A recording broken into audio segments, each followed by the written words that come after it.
Assalamualaikum warahmatullahi wabarakatuh. Perkenalkan, nama saya Muhammad Ubidillah dari Prodi PPKN semester 4. Di sini saya akan mempresentasikan tentang hukum perdagangan internasional. Pengertian perdagangan internasional. Perdagangan internasional adalah perdagangan yang dilakukan oleh penduduk suatu negara dengan penduduk negara lain atas dasar kesepakatan bersama. Penduduk yang dimaksud dapat berupa antar perseorangan, individu dengan individu, antara individu dengan pemerintah suatu negara, atau pemerintah suatu negara dengan pemerintah negara lain. B. Beberapa definisi perdagangan internasional menurut para ahli. 1. Definisi menurut Smith-Croft. Hukum perdagangan internasional adalah sekumpulan aturan yang mengatur hubungan-hubungan komersial yang sifatnya perdata. Aturan-aturan hukum tersebut mengatur transaksi-transaksi yang berbeda negara. Selanjutnya, 2. Definisi menurut Hercules Basin.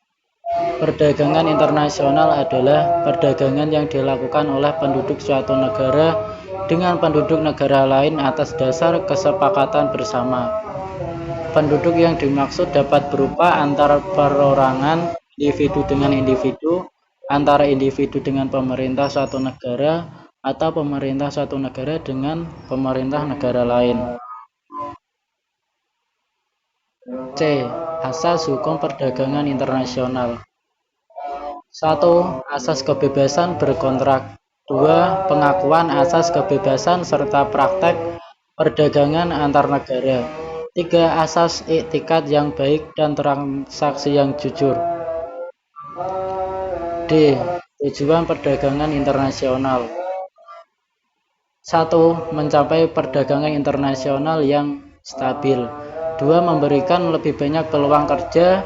3. Menciptakan perdagangan yang menguntungkan pembangunan ekonomi bagi setiap negara. E. Prinsip-prinsip hukum perdagangan internasional. Menurut Profesor Alexander Golfgin, ada 3 prinsip, yaitu 1. Prinsip kebebasan berkontrak.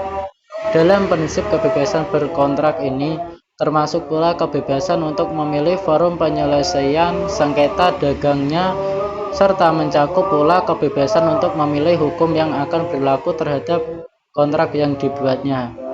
Selanjutnya, 2. Prinsip dasar pacta sunt servanda adalah prinsip yang mensyaratkan bahwa kesepakatan atau kontrak yang telah ditandatangani harus dilaksanakan dengan sebaik-baiknya, dengan iktikad baik. Prinsip ini berlaku secara universal.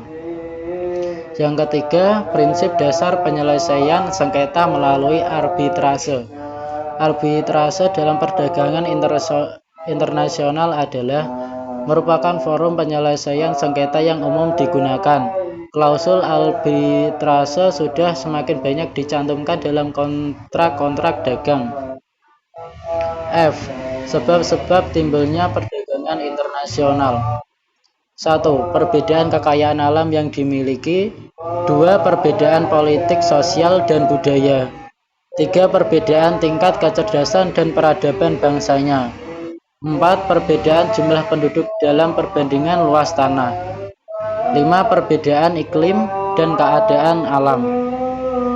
Selanjutnya, G. Hambatan perdagangan internasional. 1. Perbedaan mata uang. 2. Perang dan resesi. 3. Kebijakan impor suatu negara-negara proteksi. 4. Kuota impor. 5. Adanya tarif yang dibebankan pada atau atas melintas daerah perbatasan. H. Permasalahan dalam hukum dagang internasional. Pembatalan suatu tawaran. 2. Kekuatan hukum negosiasi. 3. Akseptasi tidak sama dengan tawaran. 4. Keharusan kontrak tertulis. 5. Waktu dianggap tercapainya kata sepakat. 6. Consideration dalam jual beli. Sekian dan terima kasih. Wassalamualaikum warahmatullahi wabarakatuh.